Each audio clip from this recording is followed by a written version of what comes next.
Dust Belt. Ready? Move!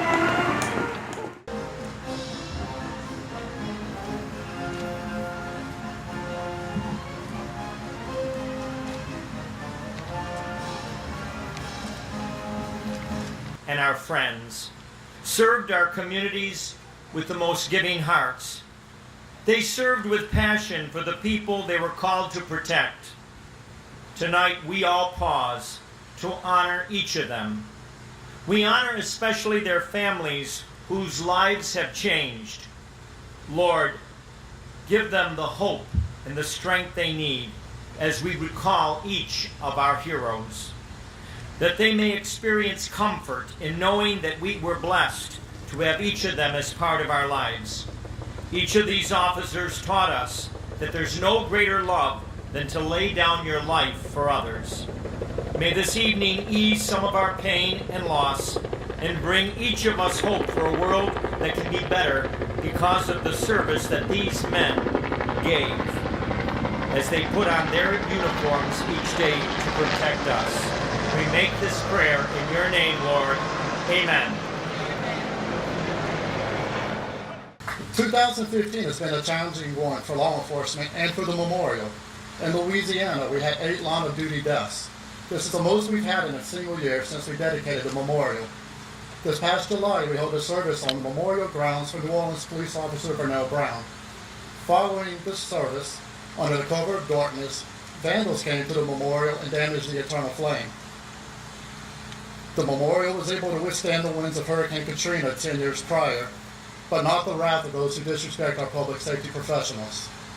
Through generous donations from our supporters, including Mayor Mitch Landrieu, who's on the stage with us tonight, we are able to repair the memorial and light the eternal flame again. Tonight we are officially dedicating 13 officers, including 8 officers who made the ultimate sacrifice in 2015, and another 5 historical deaths dating back to 1863. These officers are now listed among 454 of their colleagues on these walls. To our law enforcement community, thank you for your service and for carrying forward the work of the fallen officers that we honor this evening. May God continue to bless and protect our peacekeepers and their families. Thank you.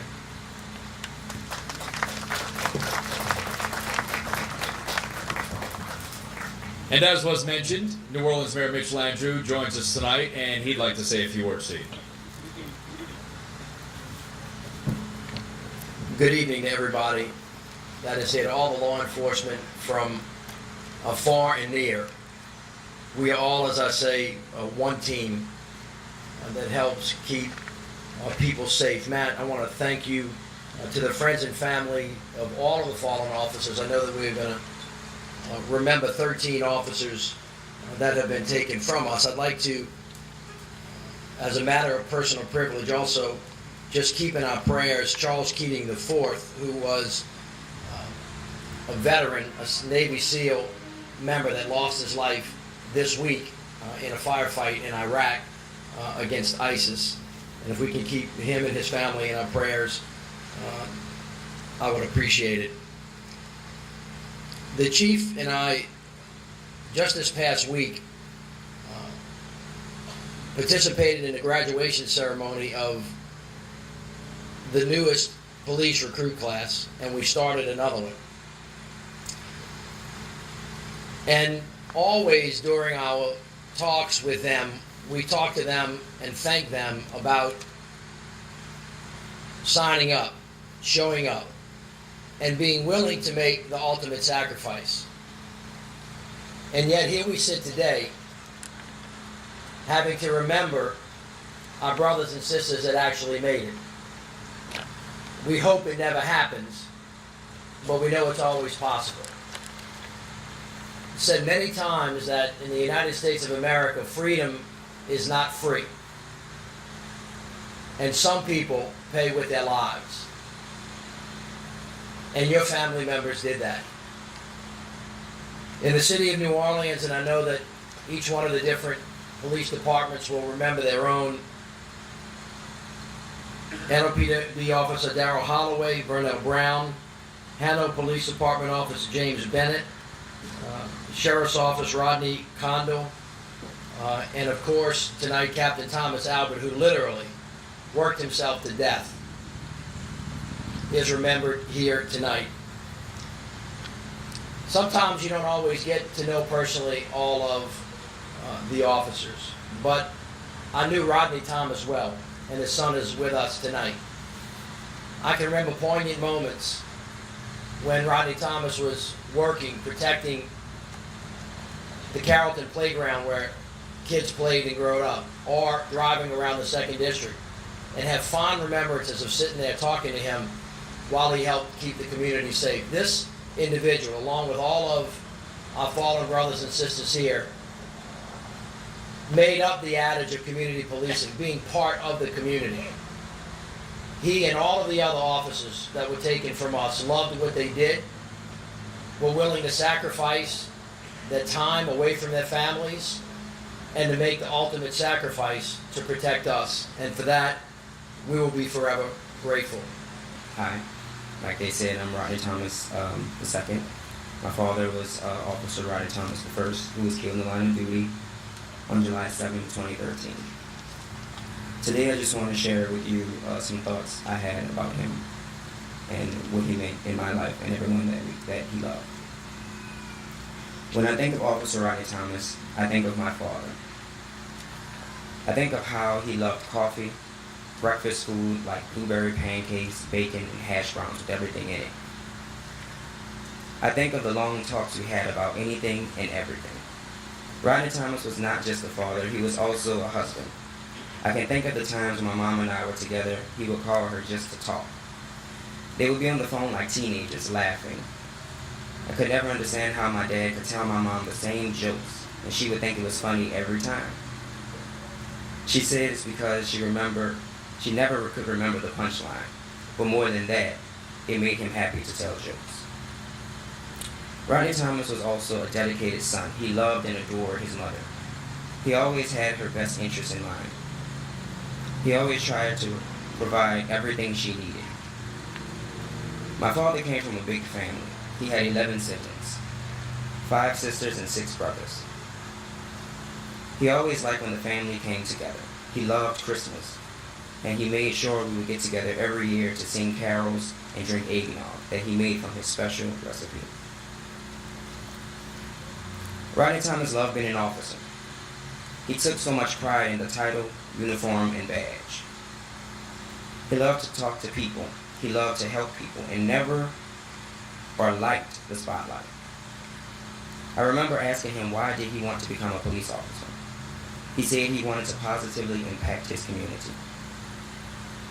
I remember my dad and I going to a fast food restaurant, and this young man in his 20s came from the back just to shake his hand. The guy looked at my dad and said, "See, I got a job. I'm trying to do the right thing." After we left, I asked my dad who that was. He said it was a young man who got into some trouble, but is trying to turn his life around after a conversation we had while I had him in custody. My dad wanted everyone to be their best. Officer Rodney Thomas was never a wealthy man, but he was always giving. He gave of himself. That made him a rich man, not with money, but with life. I must say I miss him, but I am proud to have him as a father and a role model. I know my father wasn't a perfect person, but I always felt he was a perfect father. Thank you. Orleans Parish Sheriff Marlon Gusman to honor Deputy Rodney Condell. Of course, it's never easy to lose anybody, especially to lose one of your own. Deputy Condell was a great colleague and a friend to his co-workers. We have several of his co-workers here. It's Major Winfield, Captain Ruiz, Lieutenant Holmes. They all described Deputy Condell as a solid, dependable worker. He spent 16 years of his life working for the Orleans Parish Sheriff's Office. Deputy Condell joined the Sheriff's Office in September 1989. He did a 9-year stretch, and then he took a break and came back to us in 2008. Graduated from the Post Academy in 2009.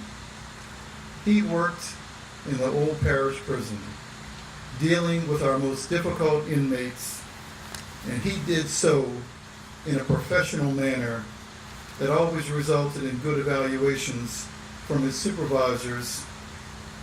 But more than that, he was a good friend to many of his colleagues.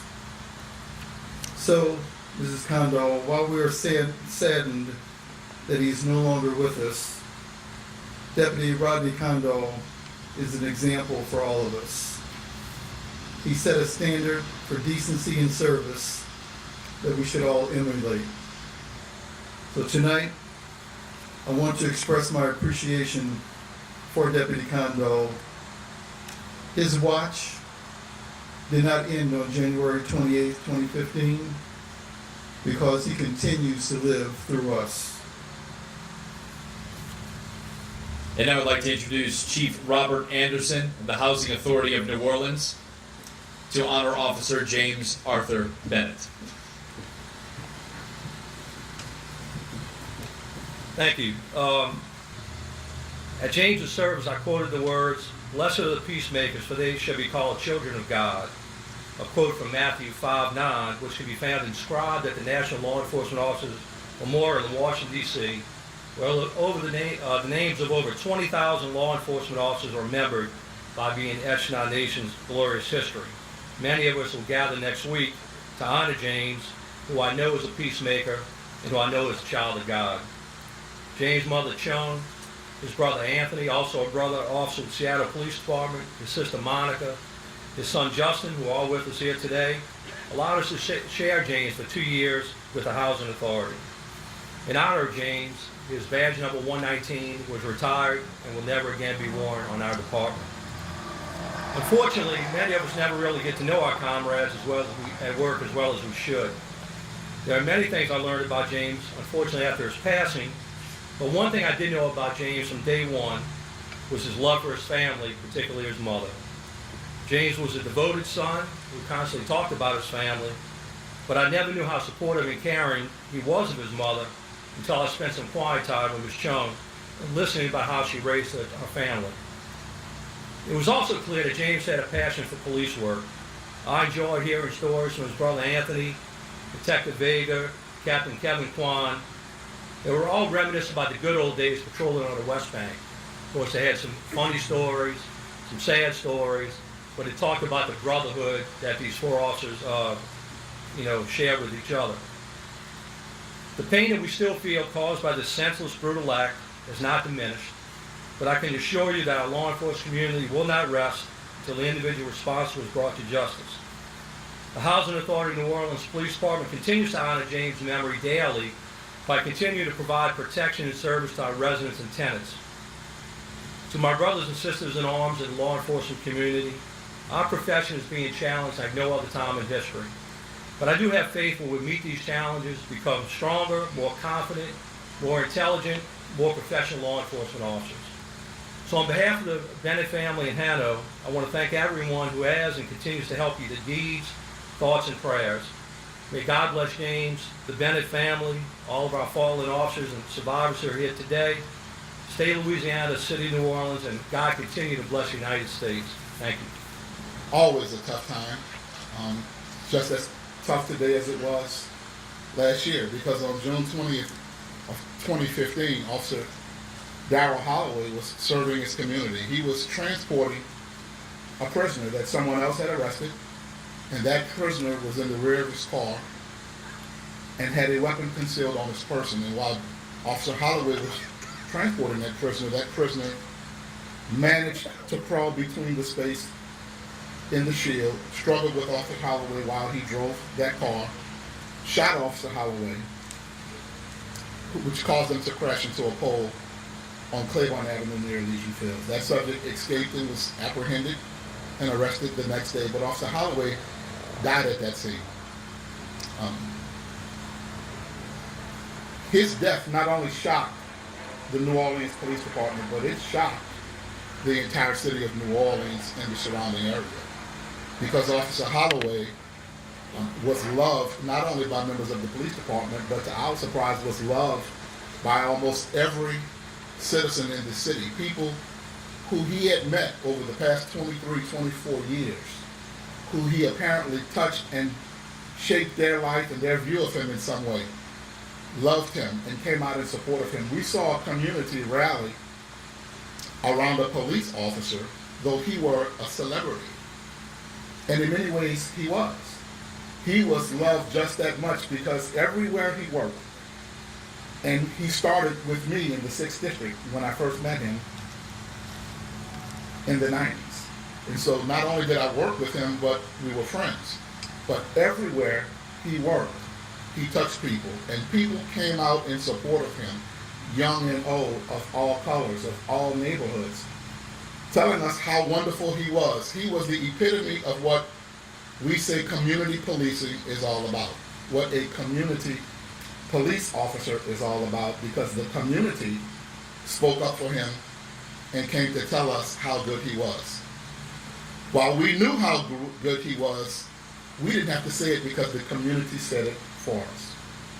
And so, to the family, our prayers and our thoughts continue to be with you, and thank you for allowing us to share a part of his life and for allowing him to serve the community that loved him so deeply. Once again, Superintendent Michael Harrison to honor Officer Vernell Brown.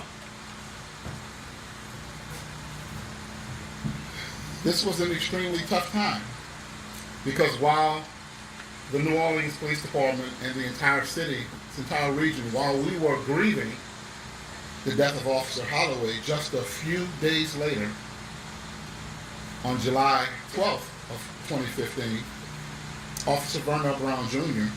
was on Highway 90 at the I-10 split outside of his car investigating a vehicle fire and training 2 recruits. When 2 cars had a collision, one of those cars veered off the road and struck Officer Brown. He was severely injured and he remained in a coma until he succumbed to his injuries 5 days later on July 17th. And again, this shocked the New Orleans Police Department, but shocked the community at large because he too was beloved by this community. A young man so full of life. I met him because he and I were members of the same church, and I knew him personally. Everybody loved him. He was involved in youth. He was involved in civic activities with his fraternity, dedicated his time to helping others. Actually gave up a brilliant career of being an engineer to come and serve the citizens of New Orleans as a member of the New Orleans Police Department, where he did for 17 years. And while we grieved for Officer Holloway, we then began to grieve for the death of Officer Vernell Brown. And while this great man served the city for 17 years, we are eternally grateful that your son, your brother, your father, served with dignity and honor. We love you, and our prayers and thoughts remain with you. And you will always be a part of the New Orleans Police Department family.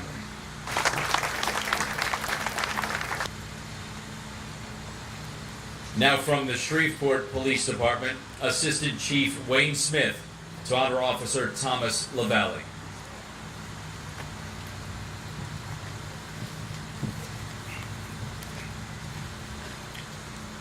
Well, good evening. I'm Assistant Chief Wayne Smith, and with the Shreveport Police Department.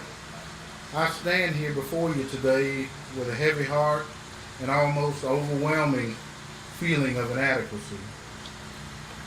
How can I, in such a short time, the short time that we have here together this evening, and with just mere words at my disposal, express and articulate the powerful emotions that have pervaded the lives of the Shreveport police family and of the citizens on the night of August the 5th, 2015, around 21-26 hours, when an officer keyed his portable radio and clearly spoke the words that no police officer or anyone in public service ever want to hear. Shots fired, officer down. How could any of us have known back on that normal summer night that a seemingly random cowardly act of violence would leave us forever changed, stunned and mourning the loss of one of our own, Officer Thomas LaValle. Well, his evening began and progressed in a normal manner as it normally did, with Officer LaValle performing his duties as a public servant to perfection. That was one of the key traits to him. He believed so much in perfection. At around 21:16 hours, headquarters received a report of a suspicious person from a neighbor in the area that he patrolled.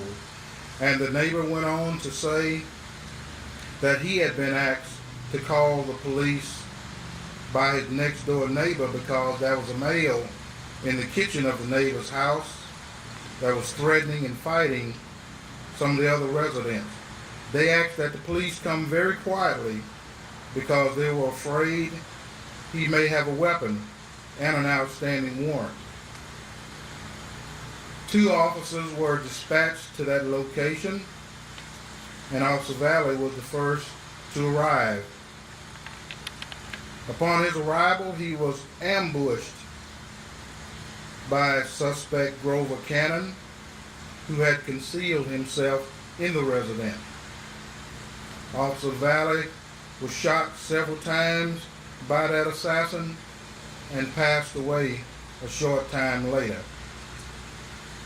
The assassin, Grover Cannon, fled the scene uninjured and remained at large for just a little while, but was captured a little bit later and is now awaiting trial. You know, there's not even one among us here today who knows exactly what tomorrow holds.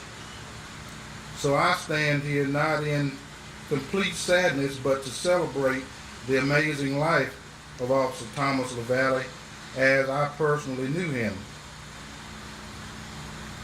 For those of you who weren't fortunate enough to know Officer LaValle, I'm going to tell you a little bit about a great man.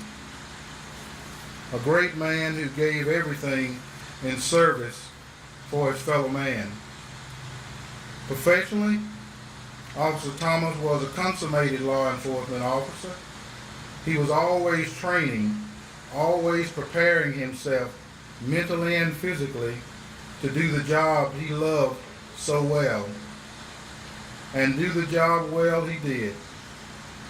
He was truly a policeman's policeman in our definition from the beginning, and I know these to be facts because I hired him. He stood out in the academy, graduated with honor,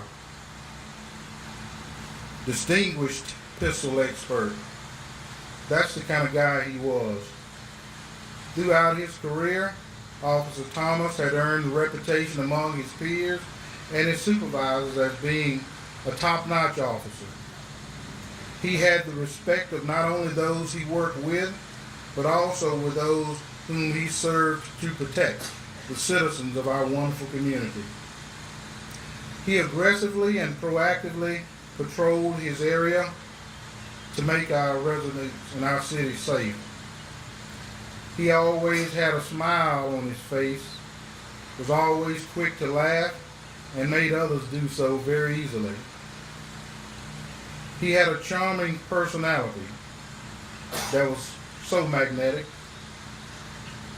and his enthusiastic attitude was infectious around everyone that he met. I believe we all should live lives that matter, and that's exactly what Officer Thomas did. With all of his acts of integrity, compassion, courage, sacrifice, and the things that he did to enrich, empower, and encourage others to emulate his wonderful acts. You know, there are things in our lives we'll never understand, no matter how much we analyze them, no matter how much we think or mull over it. They're just beyond our comprehension. Loss of life is just that. So today, I and the citizens of Shreveport have chosen to remember Officer Thomas J. LaValle forever in our memories. We will remember him for the valuable contributions that he made to our community, for paying the ultimate sacrifice for our safety, for being a person of great nobility, one that I knew personally that had those fine qualities that people love to admire, qualities such as courage, honor, integrity, and a commitment to caring for others. Thomas built his legacy with a dedication to public service. I am so proud to have served with Thomas and can unequivocally say everyone who knew him, without a doubt, is a better person because of the life that he lived. Thank you much.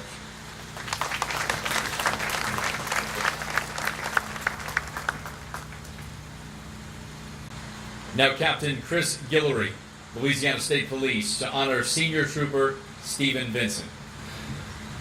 I stand before you today to honor Senior Trooper Stephen Vincent and tell you a little bit about him. He comes from a large family that's dedicated to law enforcement. He has two brothers that are in law enforcement. One of them's a trooper, Terrell, and his other brother, Keith, the Chief of Police in Iowa, Louisiana. As a senior trooper, Stephen always tried to help his fellow troopers. He was very precise when it came to his uniform, vehicle, and work. He was always eager to help people. He had a profound sense of honor, integrity, determination, which always reflected in his evaluations. As Stephen's commander and friend, this is what I remember of Stephen when I think about him. The first thing, I don't know who's responsible for this, if it's Catherine or Mr. and Mrs. Vincent, but he always had a smile on his face. I don't care what was going on, you'd walk up to Stephen and he'd hit you with that bright white smile.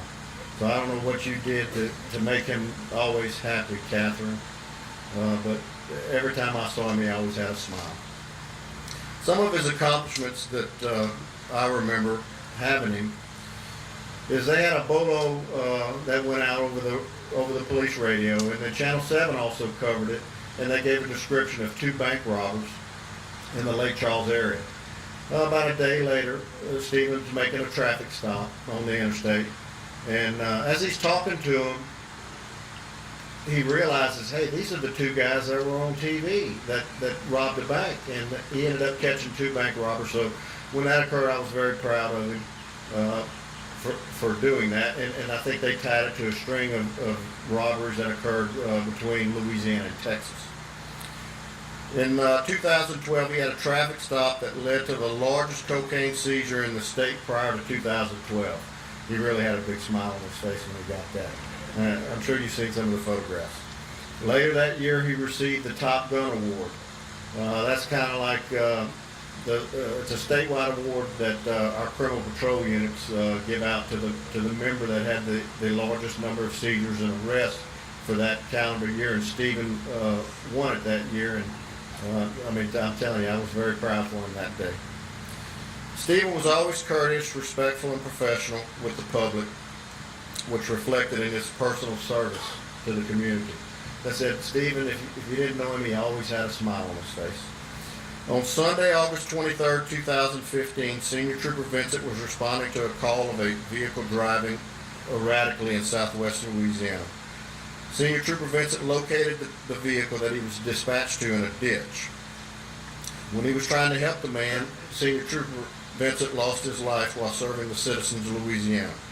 This was a profound loss to his family, Catherine, his son Ethan, Keith, Terrell, Renee, Miranda, and his mother and father, James and Mildred. Throughout his life, I believe Stephen sought to give rather than receive. His family, peers, friends, and community consistently benefited from Stephen's commitment to others. There are a couple of people who don't have representatives here tonight, so I will read, and then following that, I'll invite the family members to accept. Wandre Gilliam Sr., Jeanneret Police Department. End of watch, 4/8/2015. Officer Gilliam was attempting to stop a vehicle for a traffic violation that refused to stop. A vehicle pursuit ensued, at which time Officer Gilliam's vehicle overturned. Officer Gilliam was transported to Iberia General Hospital, where he succumbed to his injuries. Accepting on behalf of his family is his spouse LaToya, his mother LaWanda, and his children Wantasia and Dontarius.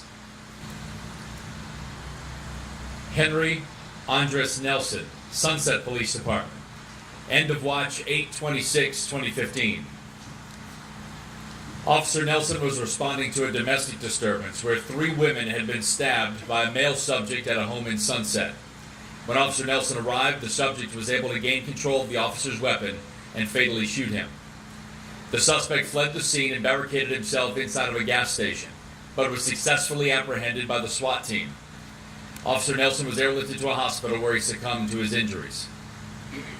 Accepting on his behalf tonight, his daughter Alyssa Thomas. The plaque is being presented by Melba Gilbo with the Sunset Police Department. Now I'd like to introduce retired Lieutenant Mavis Johnson of the Baton Rouge Police Department, who will perform a special law enforcement version of Amazing Grace. Amazing grace, how sweet the sound that saved a wretch like me.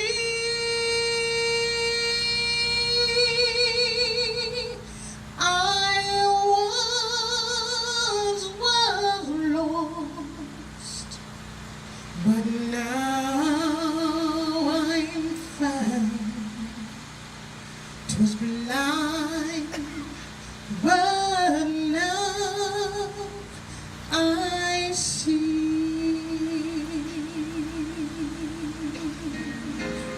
A badge you wore upon your chest. You walked the thin blue line with honor and integrity. You fought this war on crime.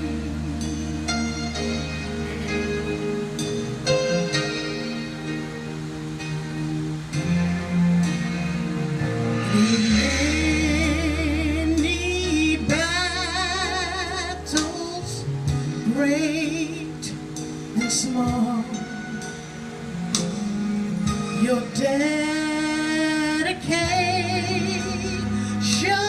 true. You gave your life for righteousness. We will all remember you.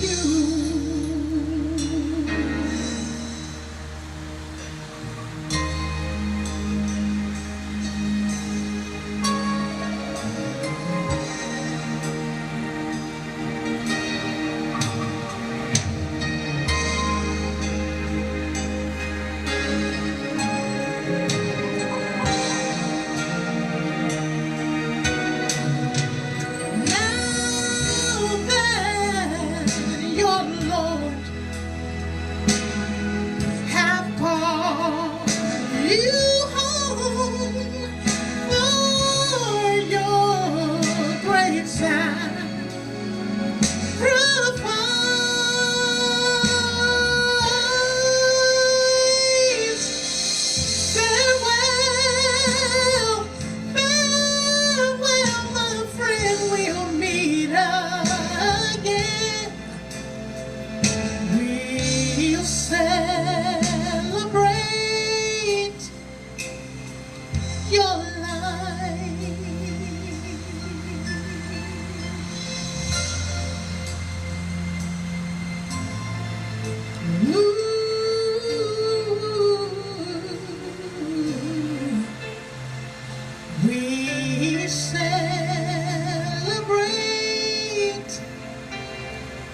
your life.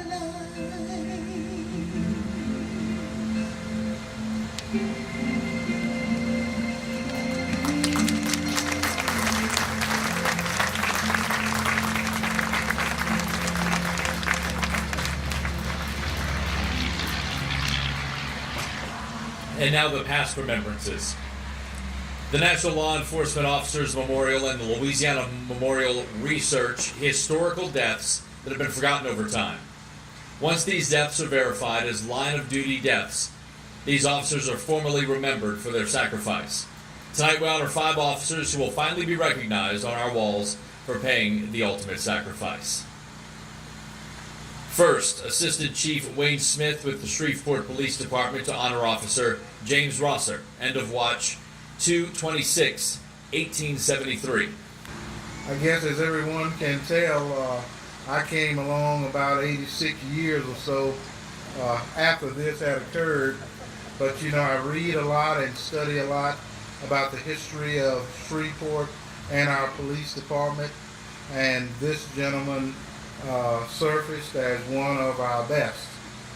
Back in those days, as with some other cities, we had difficulty with plagues that seemed to spread.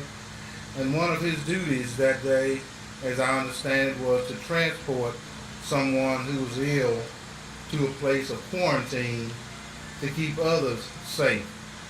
And as a result of that effort, he himself became ill and infected and later succumbed to that.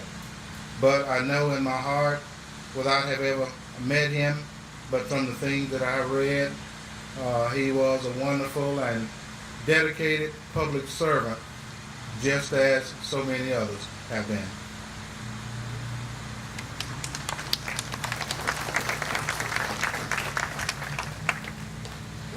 Now once again, Superintendent Michael Harrison of the New Orleans Police Department to honor Captain Thomas Albert, end of watch 2/21/1979.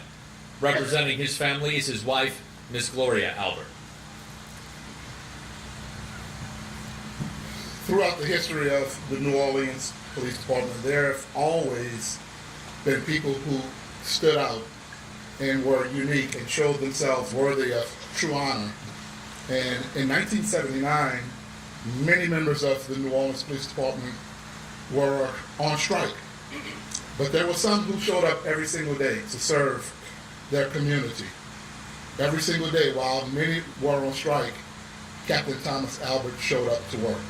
And while that strike lasted over 2 weeks, he performed his duties upwards of 20 hours a day. And on February 21st, 1979, after working about 20 hours, he suffered from a heart attack and passed away while giving his service to the citizens of New Orleans. And for that, he will be forever remembered.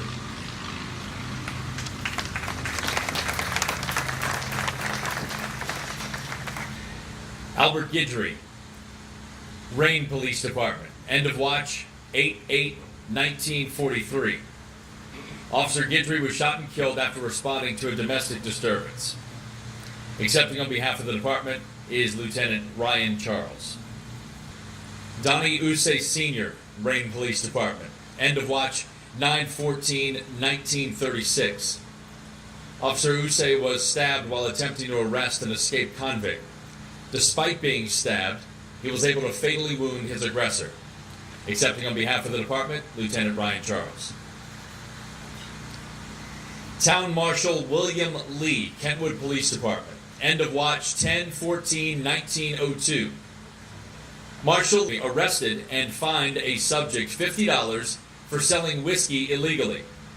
Several weeks after this arrest, Marshal Lee was walking in front of the subject's store when he was shot with a .38 caliber rifle, fatally wounding him. Accepting on behalf of the Kentwood Police Department is Chief Michael Cazzaruni Sr. Now we'll have the wreath-laying ceremony by members of the Memorial Board and agency representatives.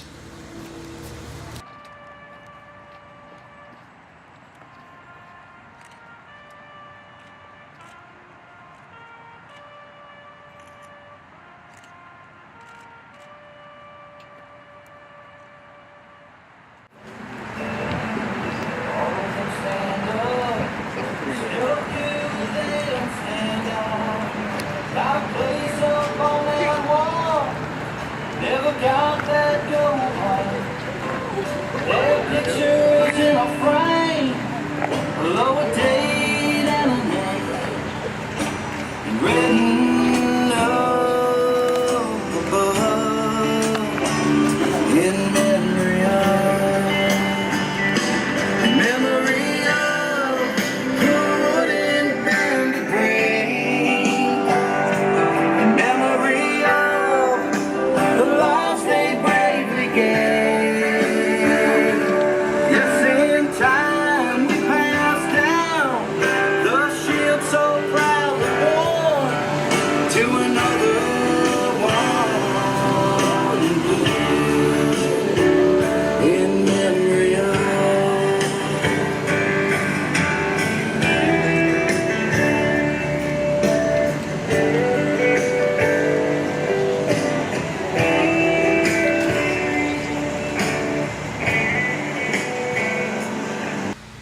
It's amazing how a simple two-colored shape can say so much.